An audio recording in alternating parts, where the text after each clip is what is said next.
Water Talk. Today, we decided that we would do just, a timely episode in response to everything that's been going on in California with the fires, and also a lot of the issues around water that the fires have been causing in Southern California. This kind of came up where I was reading the news, just like I think everybody else who's interested in this stuff, and I started coming across our very own Faith Kearns in the news being interviewed about the work that she has done on issues related to water infrastructure around fire, and specifically a report that Faith had put together with Greg Pierce, who's also a friend of the podcast, back in 2021.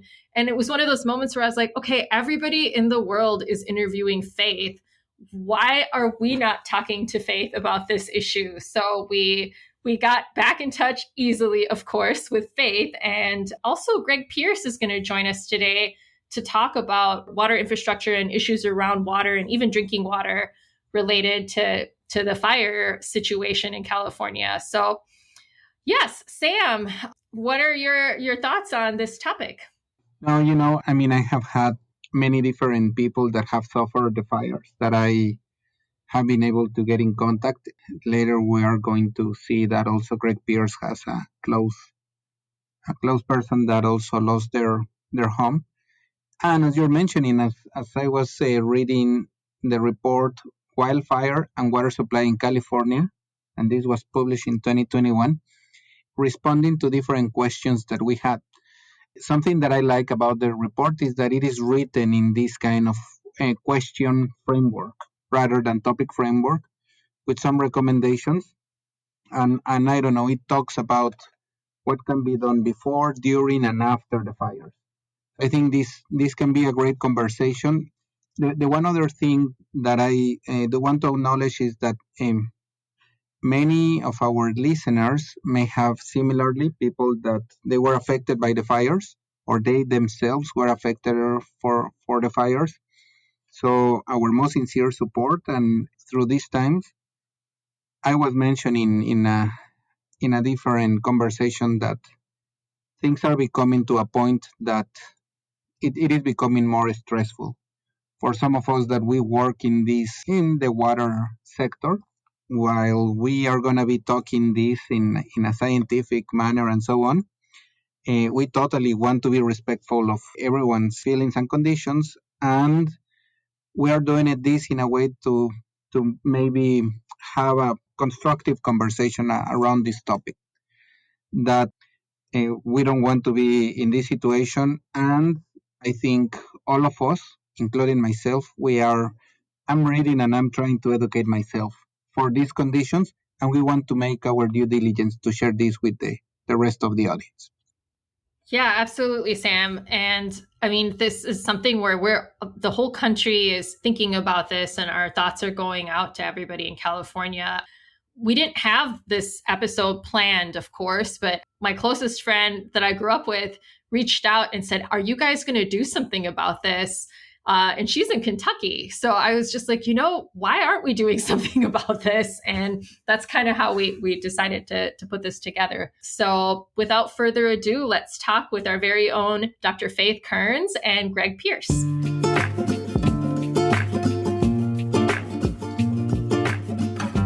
We are so honored and grateful to have Greg Pierce, who is the research and co-executive director of the Human Right to Water Solutions Lab at the Luskin Center for Innovation at UCLA.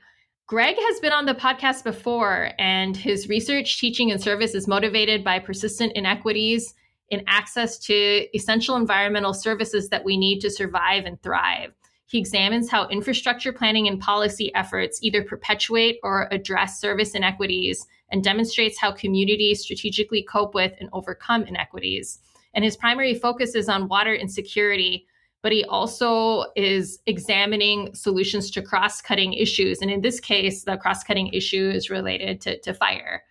We are also, of course, welcoming our very own Dr. Faith Kearns, who is a co-host of this podcast. And the reason that we thought to do this episode is that Faith and Greg had worked together on a report called Wildfire and Water Supply in California a few years ago with co-author Peter Rockamore.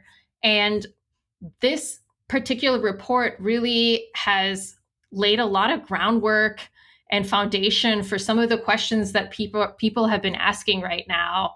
And we wanted to kind of revisit the report with them and talk to them about that story.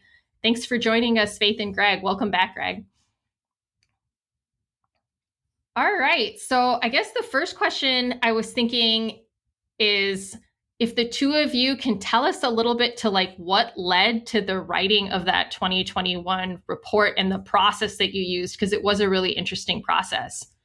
Yeah, I can start and give sort of some context, and then maybe Greg can provide some further details if that works, Greg. I don't know if a lot of Water Talk listeners know that I was the associate director of a wildfire research center at UC Berkeley in the early 2000s. And so, I don't think I knew that. So okay. I would assume no. Yeah. So I actually worked with Max Moritz and Scott Stevens for a number of years. And at that time, we were really focused on issues, particularly around building codes and the fire hazard severity maps that CAL FIRE was creating. And in many ways, not that much has changed in the last 20 or so years. In other ways, it has. And one of the big issues that I saw, particularly when we really started to see the kind of what I would call, a wildfire that turns into an urban conflagration, which I think is still something that's hard for people to understand, is that what we're seeing more and more is that a fire starts in a wildland area and moves directly into an urban area. We used to talk a lot about the wildland urban interface, and some people still do. I still think of that as a more rural, suburban kind of setup rather than this sort of really very urban where you have houses that are really close together that are catching each other on fire. And so one of the interesting things about that is that the houses themselves become the fuel for the fire, right? And so people are often mystified by how much vegetation remains around a house that has burned completely down to its foundation. But really it is the housing that is the fuel for the fire.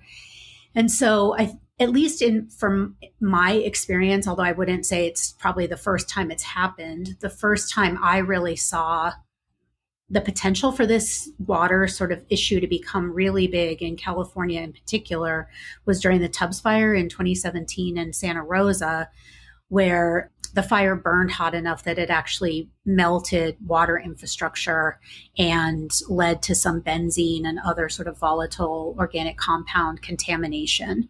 And I just remember thinking, oh, goodness, because we were seeing so many more of these urban conflagrations, that certainly Santa Rosa can't be the only place where this was going to become an issue. And I started to kind of look around, and it was really hard to find any information about that topic. I had known people who had been studying more ecosystem level stuff. So, how a wildfire impacts, say, a riparian area, or that there could be forest that burns above a reservoir and leads to a lot of siltation. But this very specific issue of water supply in urban context, water infrastructure being damaged, things like that. It just really felt like there wasn't that much out there. And so that's where we kind of got to this point. I proposed this project. We got funding for it. It was in 2019, right before COVID. Had a totally different idea for how this project was going to go, but had to totally pivot, as mostly everybody did during COVID, to have an online workshop. And I'll let Greg talk a little bit about the setup of that workshop. It was really he and Peter that put a lot of work into that. And I will say our approach in terms of not just multidisciplinary, right? Like in academics, we love to talk about multidisciplinary work, but this was also multi-sectoral. And so it really wasn't just academics. And I think that made a huge difference in sort of how pragmatic and kind of the issues we were able to identify were.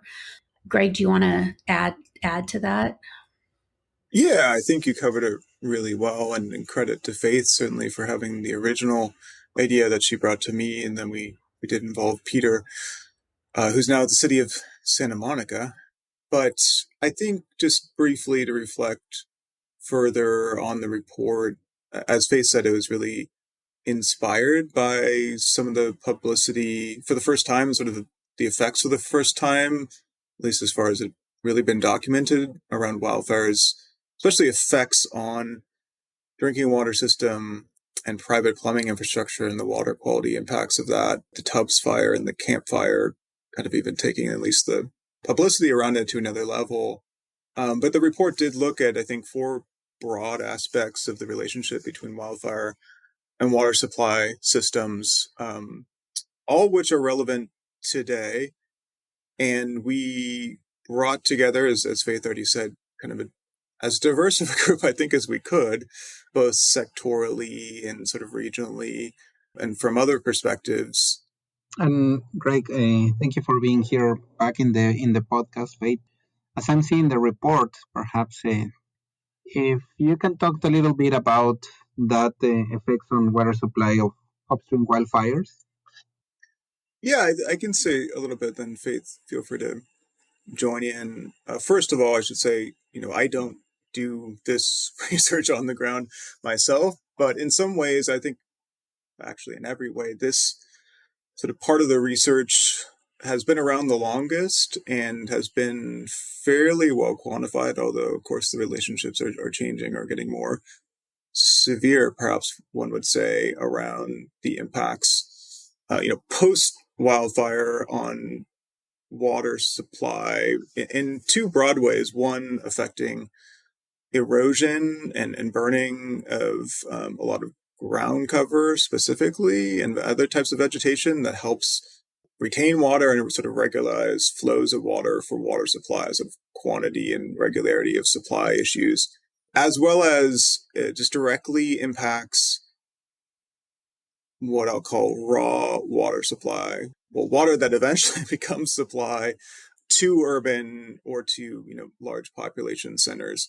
And so it pollutes that water for drinking water quality and other purposes, particularly through, carcinogenic effects and other sorts of volatile organic compound creation or complication.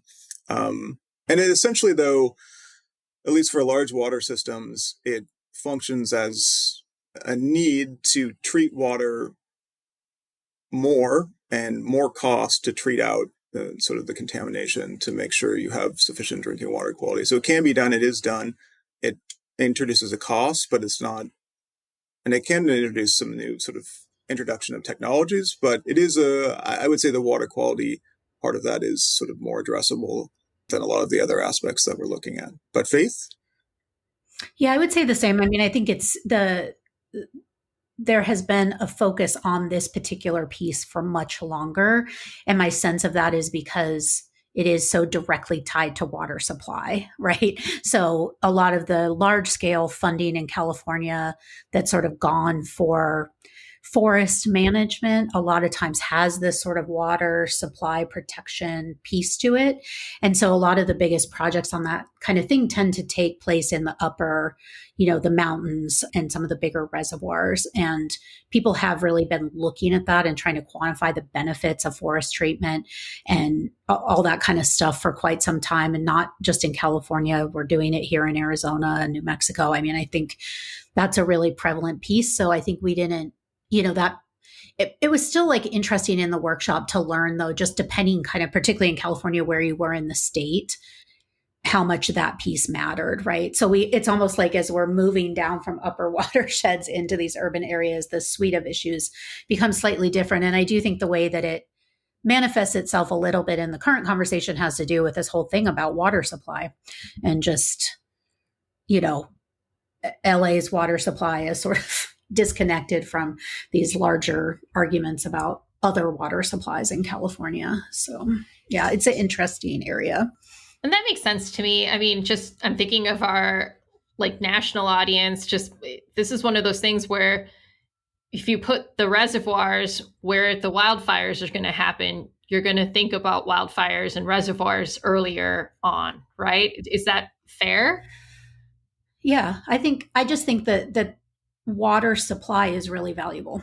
And so there's been, I don't know if you would quantify it that crudely, Craig, but that's my sense is you're talking about very large quantities of water in these very large reservoirs that are largely in forested areas of California, and other places too. Colorado has, these are issues that are everywhere, pervasive. Yeah, absolutely. So I guess kind of moving on, like the second part of this report is related to water supplier planning, which I thought was really interesting. And you have this set up, and of course we will link to this report for folks who want to use it, but you have it set up with different questions. And one of the questions, it's how should water systems be expected to finance firefighting efforts? And this is where also some equity issues come into play with, smaller water systems and being able to leverage these different water sources to try to support firefighting efforts. And I was wondering if you folks could talk a little bit about that particular question and issue.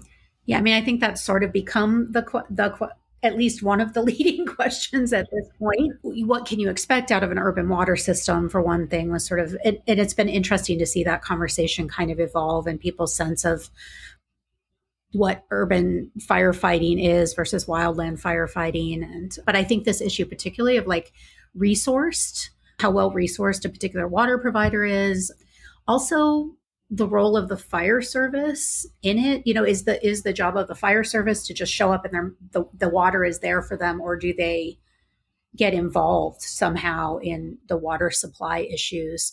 Yeah, so I think this is probably going to be a really ongoing issue. And Greg, maybe you want to talk a little bit about too, just even in these two different fires in LA, looking at the differences between the water providers. Yeah, and if you're on the ground, are there ways in which you are thinking about equity related to this issue now that maybe you weren't back in 2021? Yeah. I mean, I've been talking about this, I know Faith has too, for 2 weeks straight in a way that I never would have imagined, because of the way that sort of core question or understanding around how urban water systems were supposed to function in the context of a wildfire or wildfires, in this case, was politicized at the local and then the federal and now the state level. And the exceeding amount of, again, just a general lack of understanding, which I think is totally reasonable, that most folks aren't paying attention to how water systems work. And they shouldn't be, in the same sense that I don't really know how my cell phone works.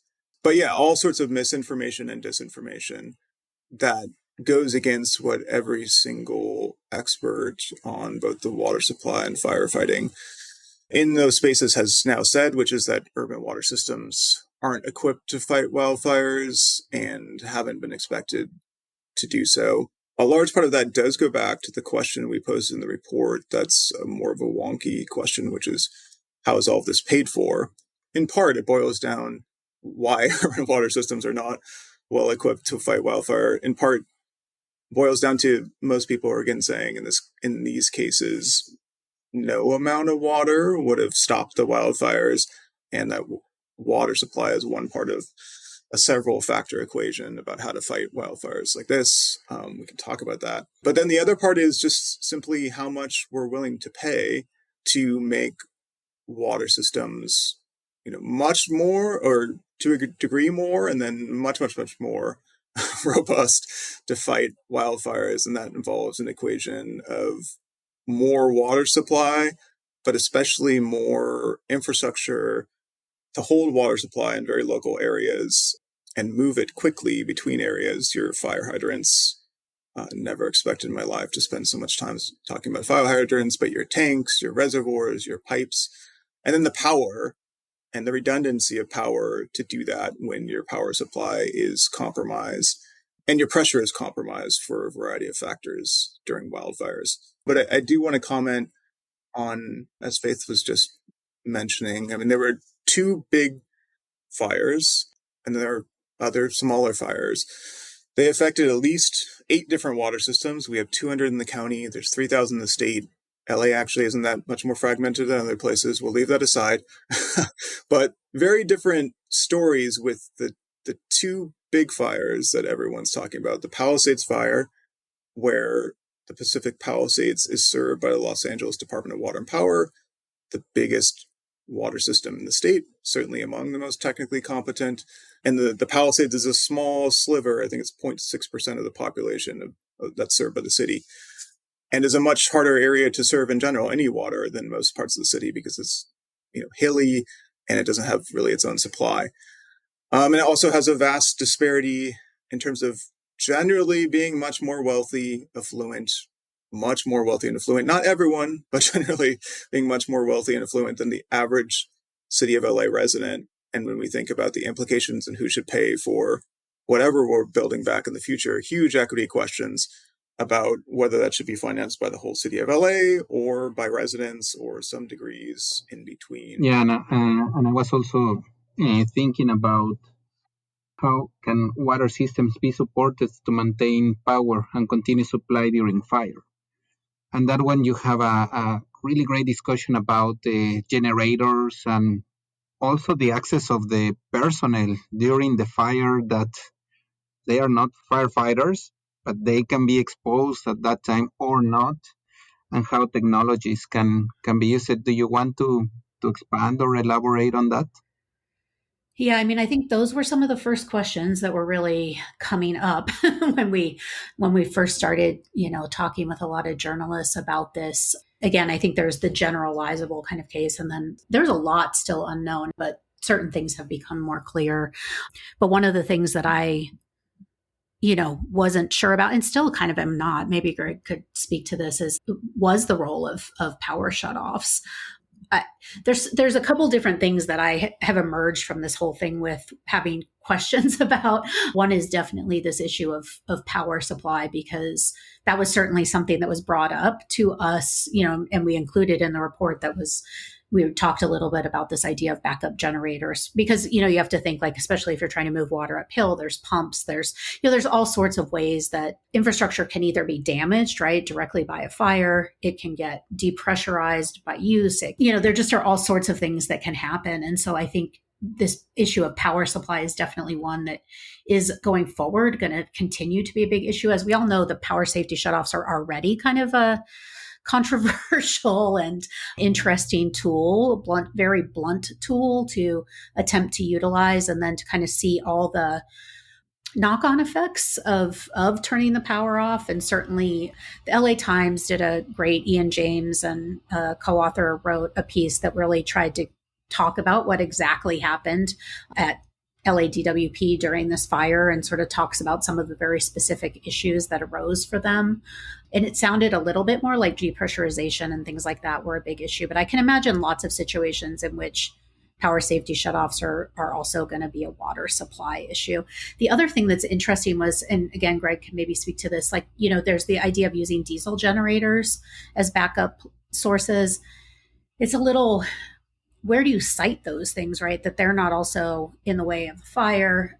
And every time I see conversations about backup power, it's all diesel generators. And then those have all these other air quality issues. So yeah, I think there's just an unbelievable number of issues to think about when it comes to, even again, personnel access, firefighter access. And that's where I go to these fires, just the wind conditions, especially early on. It just seems so unsafe for even the fire service, right? So yeah, I don't know, Greg. Yeah, I think there's 3 levels to this, major levels. I'll try to be brief because Faith covered a lot of it. The first is actually, again, you have in the 2 big fires communities, people are talking about 2 different power suppliers. Los Angeles Department of Water and Power, as its name suggests, provides both water and power to the areas it serves. So in the Palisades, it's maintaining, and again, Los Angeles Department of Water and Power and other public officials are trying to be very careful about this, because there's multiple investigations going on, some of which are highly politicized. But they're saying right now in the Palisades fire, it sounds like they kept the power on, and so that wasn't the issue. There's other questions, which I think have been largely answered in that case, about did DWP infrastructure cause the fire, but it seems the answer is not. Whereas in the other fire, Edison is still being investigated around that, and that is its own issue. Whereas in the Eaton fire, it's pretty clear that there were more power shutoffs as well, so preventative. So that definitely affect the pressure issues that some of the water systems were facing, but in very expected ways, because yes, for a variety of reasons, the power and pressure gets compromised. So water systems typically, historically at best, rely on backup generators, diesel generators, which are, bad for the environment. The other types of generators, I can't name them right now. And there's questions about, again, the mobility of generators and the fire resistance of generators. And I do know some systems have already begun to, and then we're already talking about, especially battery storage and solar, both for fires, but also in responding to and ramping down the demand for power during extreme heat events when Cal ISO would call upon them to do so and call upon every big user of power to consider doing so. So I think there'll be a lot more of that sort of talk and innovation in that technology and implementation. But again, some questions about the functionality, certainly of both solar and batteries, as well as batteries are, at least in a contested conversation, cause fires. And there was a big fire at a battery plant in Moss Landing last week. So there are other issues there. There is no easy answer. And that speaks to, I think, the big kind of misunderstanding of water and its capabilities, at least at the present moment, I think into the future, about sort of being demand responsive and looking like power systems and being demand responsive. Water is stubbornly sort of subject to physics and is heavy, and we probably can't get anywhere close to what we have in power in terms of being demand responsive. But I think we can get further. It would sure help to have actual investment in the space, which governments at various levels have backed off for decades. So, Greg, can I ask a follow-up? When you say that water can't be demand responsive in the same way, is that related to the same comment that you made about how there would have never been enough water to fight these fires, or are those two different issues? I think they're related. I think, obviously, if you actually had an infinite amount of water in a local space that you could deploy onto a fire, you could stop it. But yeah, any reasonable amount of infrastructure that actually fit in a space with personnel there to fight it, then the issue of demand responsiveness, and especially how quickly you can move water. And this came up, again, it was heavily politicized from reservoirs that are in the region, but are 5, 15, 50, 150 miles away to the point where you need the water. And then again, have the pressure to get it out onto the landscape. That's where demand responsiveness and just technology and its deployment really matters. So I'm talking out of both sides of my mouth, and I wonder if Faith would like to weigh in on that. No, I think it's a really tough issue.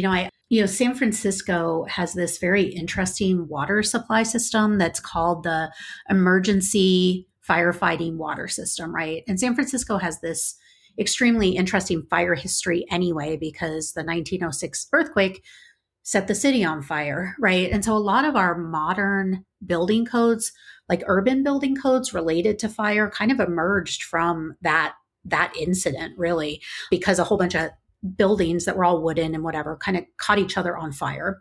And so there was a lot of emphasis put in building code, urban fire code, to keep fire moving from one structure to another, or like within a big condo building, you have fire doors and all these different things, right? Hotels, all that kind of stuff. And I think because of that earthquake, San Francisco invested in essentially a parallel water system, is the only way I can really describe what that system is. And it is a whole system dedicated to kind of disaster relief. And they have, pots of water, for a non-technical way to say it, all over the city. There's cisterns, the reservoir, et cetera. They have the ability to turn on really high pressure water. And so, when I'm thinking a little bit about like, what does a potential model for something like this look like? That's an interesting one. And it gets again to these issues Greg was talking about in terms of resources. Like we could really do a lot. It's just going to be really expensive. And then that kind of gets into this risk tolerance arena, right? Like how much money are you willing to invest to save yourself in that sort of like 1% probability. I mean, I don't even know what the probability is, but you know what I'm trying to say with that. So I think there's going to be a lot of big questions for people about what their risk tolerance is for some of this stuff. And, you know, and then there's all these other questions that have come up for me that are just like, you know, looking at the Palisades fire in particular, you know, increasingly a lot of insurance companies for like fire purposes are requiring that people put outdoor rooftop sprinklers on, right? Because you want to sprinkle, you know, the recommendation for everybody is to go out and water down your fence, water everything. And what happens in a fire like that when tons of people sort of down below have these systems automated or are just manually watering things, leading to an overall surge in demand on that system that then doesn't have enough pressure to push water uphill.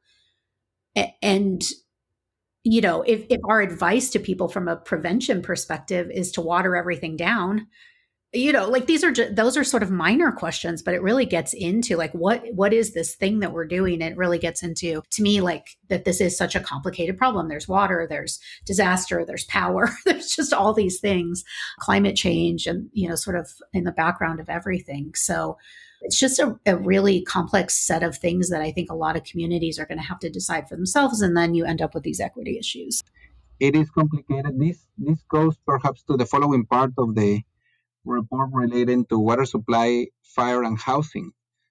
And in this case, now that communities will come back, how can displaced communities access to affordable housing and essential services? And then are we going to do something different with the fire codes and building codes, right? And you mentioned in the report that this is a tall order to have affordable housing and at the same time fire-resistant housing, which I mean, it sometimes it is conflicted. So anything that you can talk about this affordable housing, essential services, and how this will come for all the displaced communities? Yeah, I'd say in some ways we're certainly talking about affordable housing and displaced populations, and there's all sorts of issues in LA because it was already unaffordable and a housing crisis, and now, you know, it's just affecting, of course, demand versus supply, but there's plenty of folks trying to be opportunistic about this and gouge people with high rents. But we haven't really gotten to the water part of that conversation, which is very much nested in that case, and sort of the housing. I mean, there's, again, so many issues. I'd say, you know, there's issues about emergency water and bottled water, and whether that even gets to people that are being undercovered right now.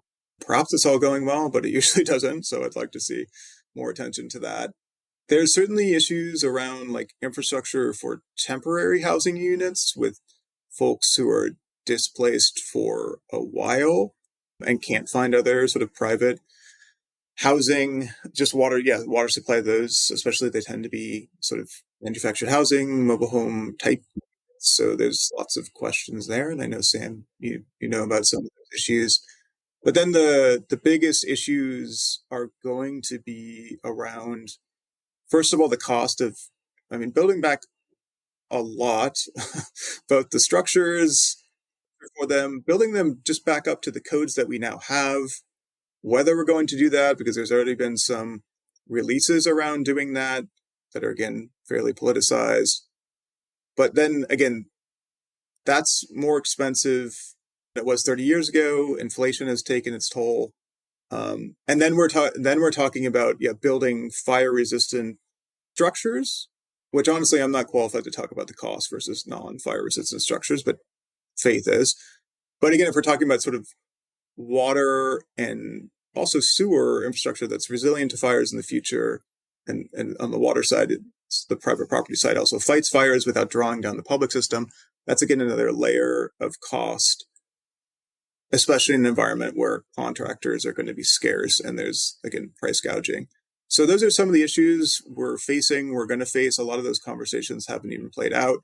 But I do want to throw it back to Faith on the fire-resistant materials space. Yeah, definitely. And the other thing I'll just note that we haven't even talked about yet is sort of post-fire water contamination, right? Which is a whole other suite of things that, we're seeing obviously emerge and will be with folks in LA, unfortunately, for a while based on experience in other fires, right? So I think building code wise, it's a patchwork, right? So California it's the building codes like Chapter 7A that goes over the sort of wildland fire building code. And it has, a number of major categories that are like how you cover your vents in your roof and, there's various things that are addressed in that. I think there's like 10, there's a number of sort of key points in it. The main issue is that it doesn't apply everywhere, right? So California's building code only applies in, I think it's the very high fire hazard severity zones. And those do not largely apply in most urban areas in California. So they apply where CAL FIRE is the service provider for the fire service.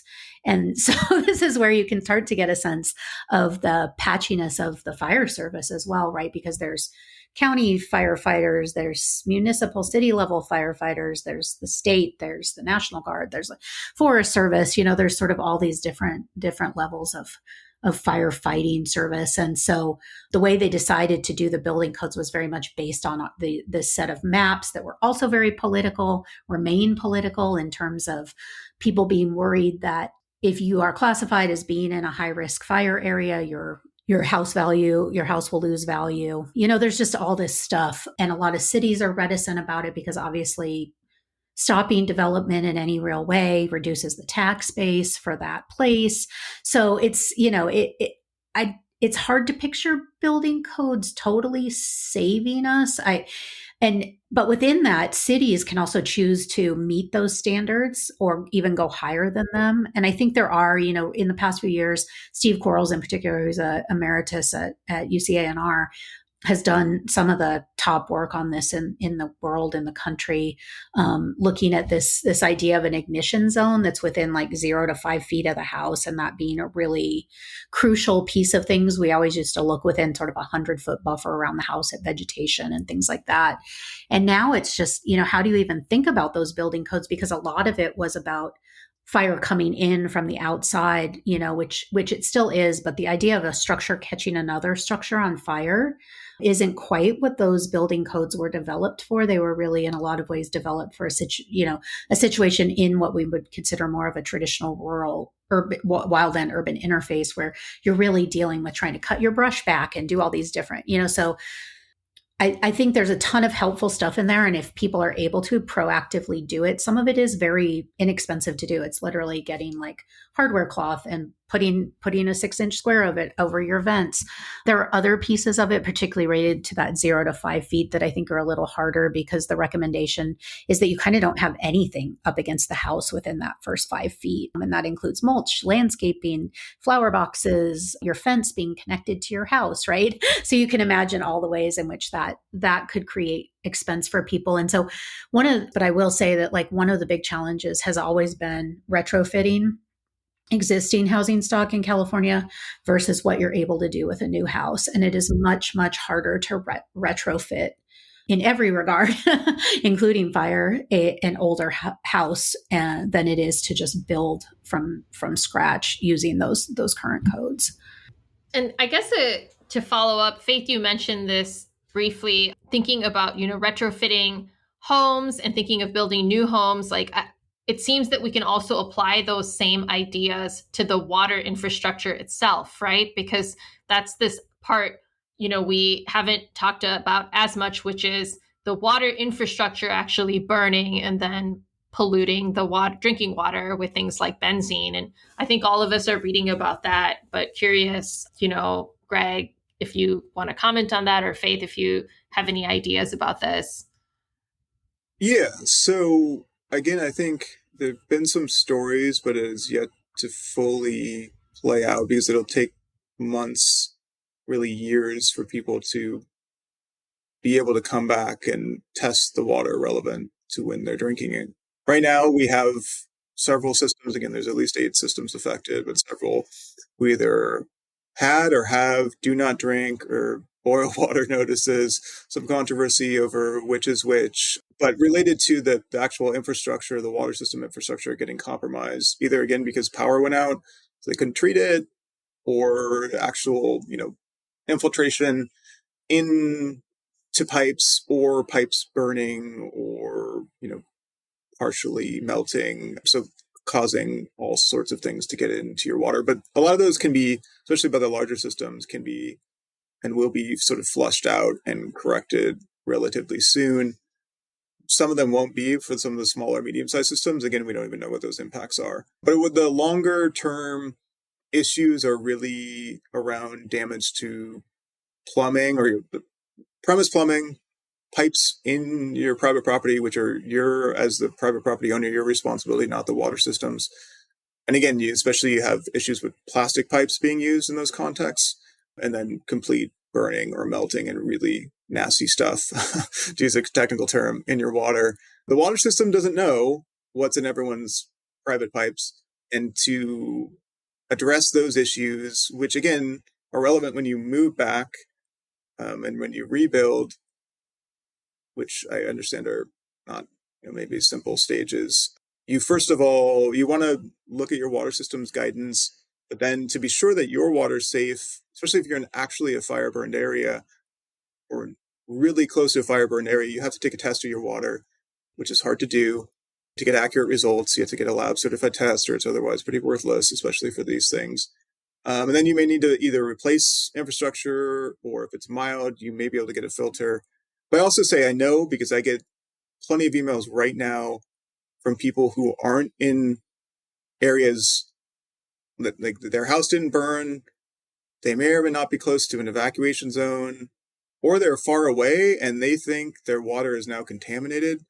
And usually that's not true, but there's all sorts of, again, just misinformation, disinformation, but also even before the fires, we had relatively low levels of trust in tap water in Los Angeles, even though we have generally good water. So that's just taking this, these events are taking distrust of tap water to another level.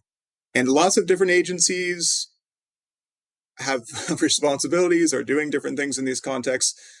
But, a lot of people have issues with trust in those agencies in general.